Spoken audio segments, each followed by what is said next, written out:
know, I've been in this camp now 3 weeks, and I'm finding I don't like copping a slot over a cat hole. But, not 100 yards that direction, I found me a pile of construction waste. Somebody just drug it out here and dumped it and abandoned it. Some of it was pretty decent lumber. It's been there a while, but you know what I done? I sat there and I cut it into just the right size pieces. I'm sharpening up little pieces of it to become a stake, 4 of them to be stakes to be driven into the ground of equal length. And I've got me some other pieces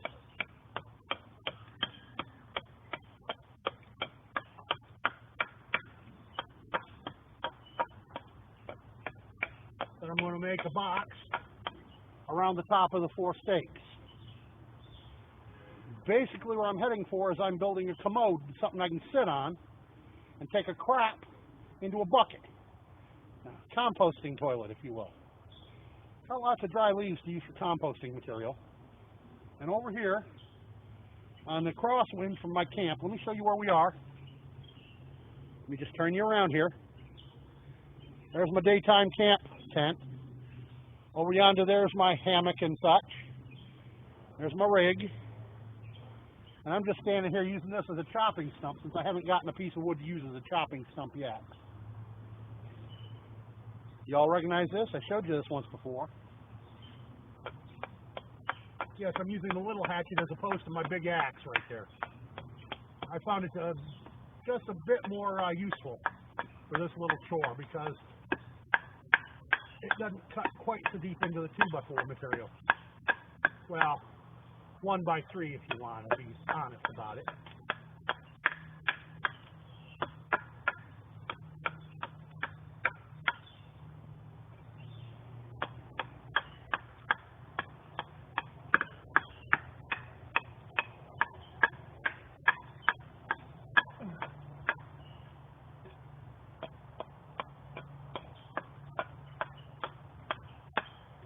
Now the ground around here is rather soft for the first, 6 inches or so. I plan on driving these suckers in almost a foot to about there. And that's going to give me 16 inches above ground. Put a box around it, a couple of straps across the top, and that's how I'm going to set my toilet seat on top. I'll bring you back when we get a little more of this done.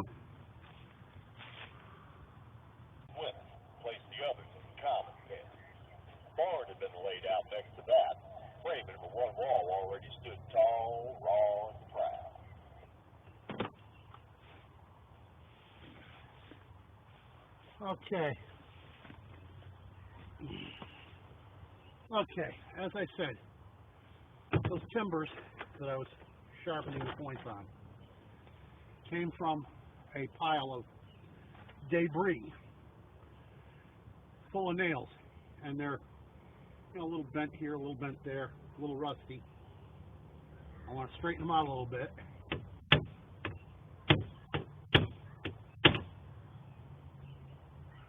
Before I go to building my thing.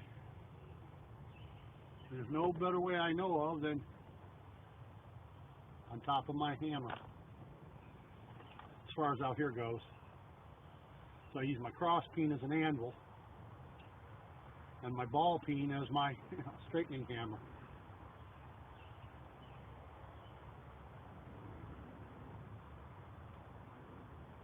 Just a matter of figuring out where they're needing straightening at. Oh, bother.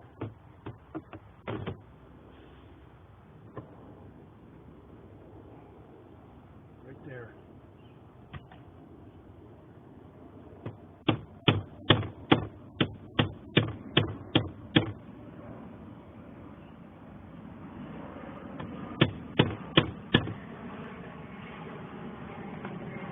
And that's all there is to it. Just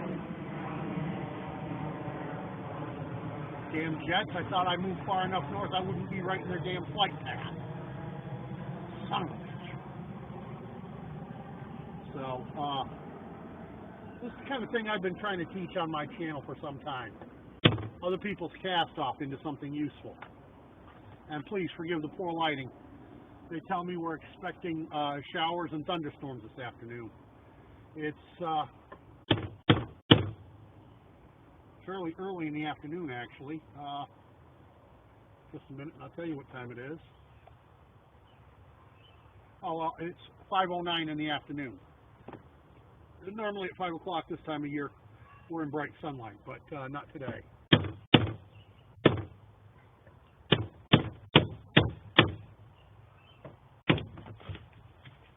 Ah, right on my damn foot. This one's actually bent in two different directions, so.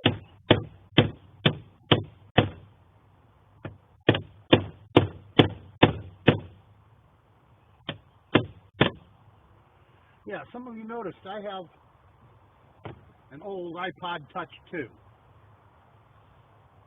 It has been serving me very well since 2008, and it was used when I got it. Yeah, somebody left it on the school bus. And I held on to it for 4 years, and nobody ever came around looking to claim it. So,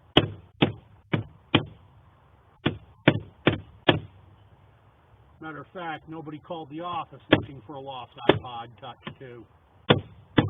Otherwise, I would have gotten a call from the office looking for it. Yeah. Sometimes you can straighten these suckers out, but sometimes you just can't get them to lay straight no matter what you do to them.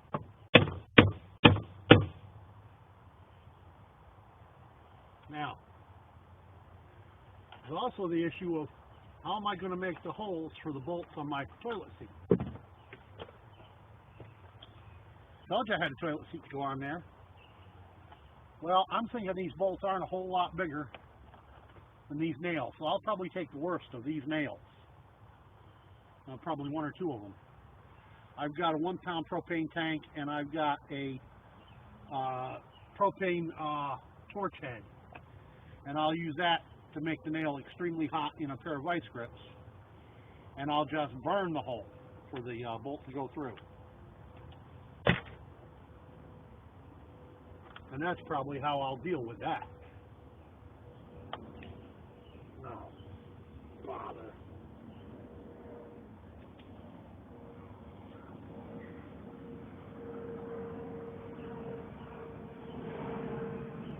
Leaf litter, hard to find them. They're a little bit rough. They have cedars.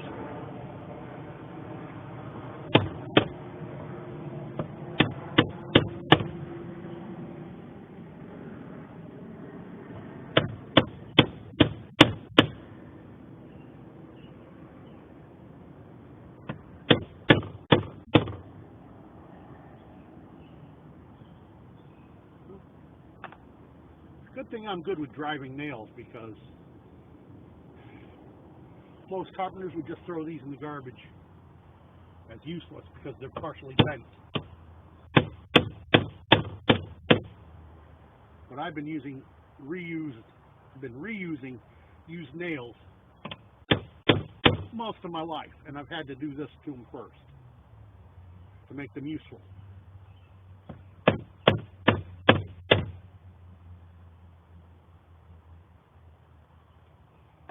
And that's how we do it. Peace out.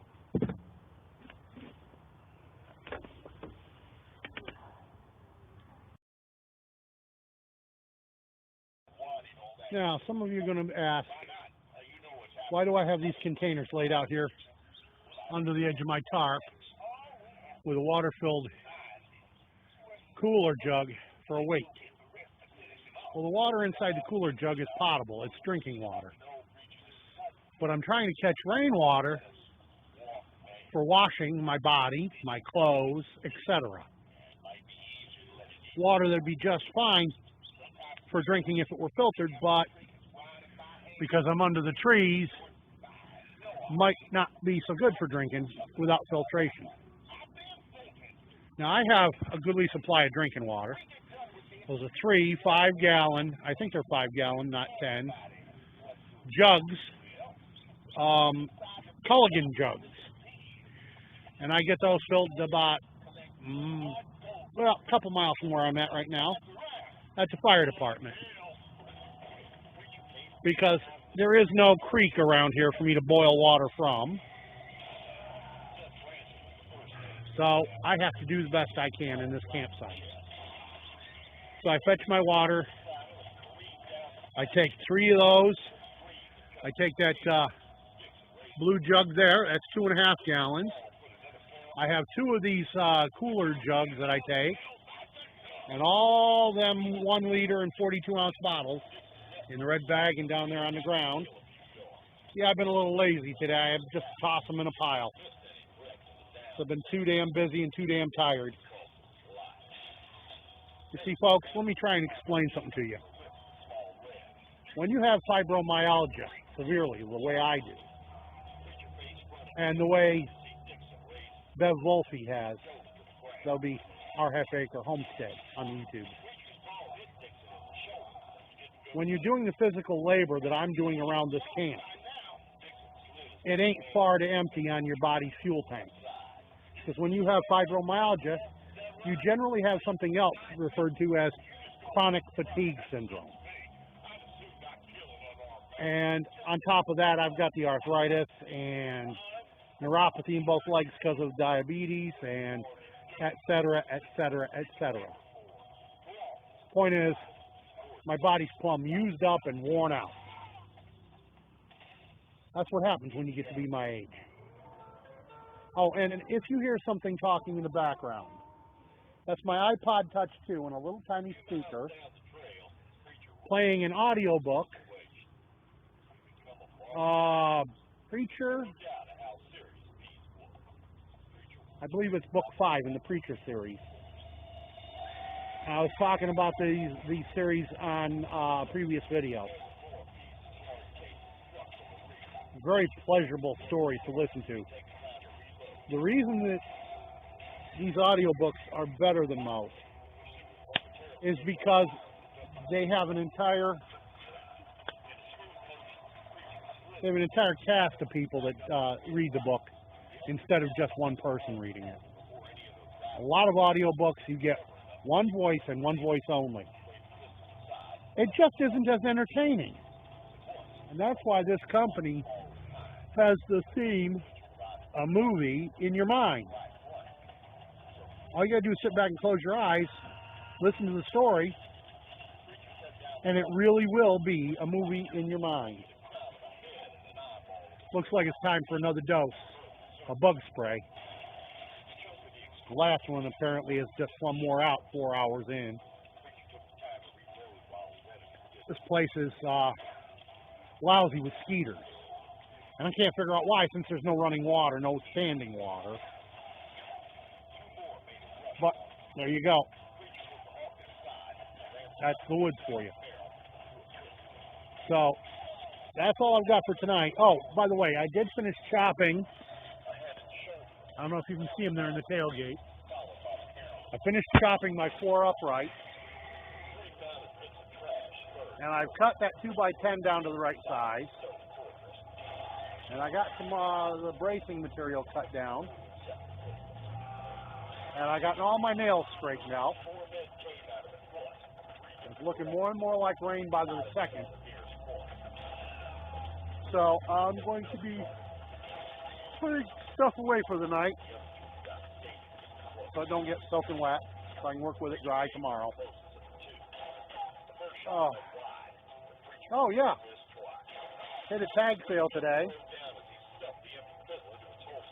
This chair I'm sitting in now, that chair I've got next to me, picked up the pair for $10 at tag sale. These things normally run $20 or $30 at Walmart each. As you can see, there's my other chair inside the net. Yeah, I moved the net in here off of the hammock.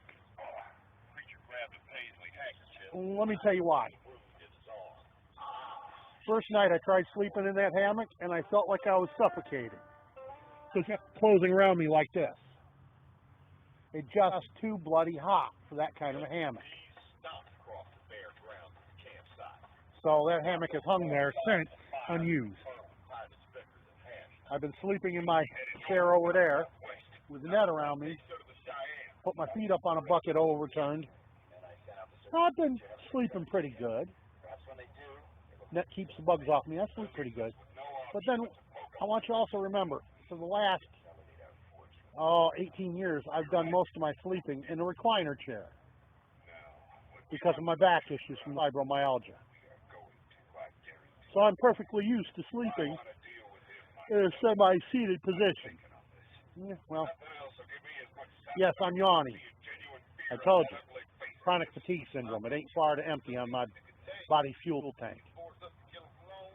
And it's almost time for supper here, so we'll catch you later.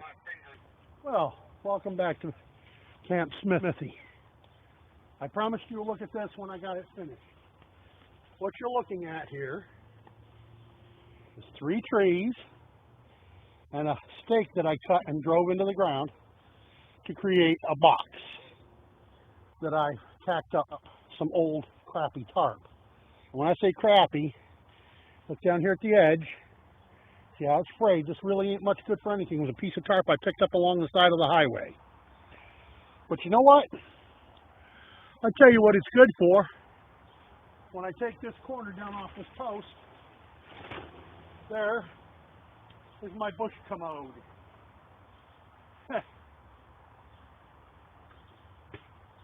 Compost toilet, anybody? Here's what you can do when you recycle other people's cast off.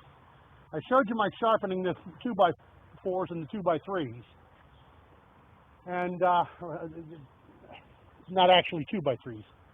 The smaller ones in the back are probably 1.5 inches by 3 inches, maybe, if we're lucky. They're supposed to be 2x4s. These others in the front are older, and they are actually dimensionally 1 3/4 by 3 3/4, 2x4s before they were cured. And I got the 2x10s, and I added a piece of 1x3 across the inside and the of each of the 2x10s to help support the toilet seat, and of course my incredible bulk of weight. I'm thinking I may add another piece underneath the toilet seat. We'll see. But for now, that's how you take cast-off refuse. The toilet seat was one that, well, let me put it this way. In my previous apartment, that was the seat that was there when we moved in. The wife didn't like it, and she wanted a better toilet seat. So I took that one off toilet, put on a better seat. That's the one that got left behind when I moved out because of the incredible mess the wife made of it. This one was in my truck. It was meant to be like a, what do they call that? Luggable loo. I just never got around to putting it on top of a 5-gallon bucket. But I had it squirreled away. Now, we're going to use it in this fashion. Just like that. Now, the carriage bolts that go through the back end of the toilet seat that are supposed to bolt up to the porcelain toilet and then have long nuts that thread on, there's the long nuts. I just drove the carriage bolts into the 2x3 cross member, and between it and the 2x10 to hold it in place. Damn fine job it does. Let's take you over there and give you a closer look about it.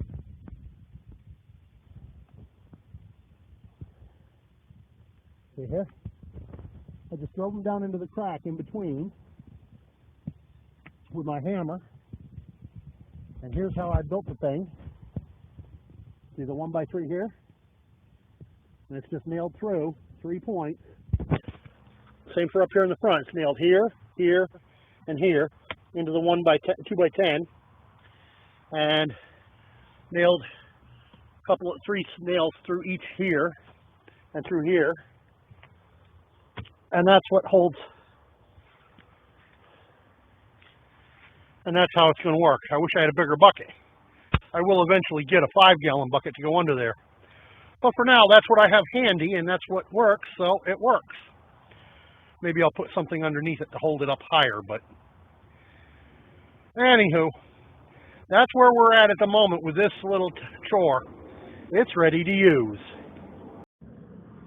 This is what a Marine refers to when he says, a latrine! Peace out. By the way, don't forget to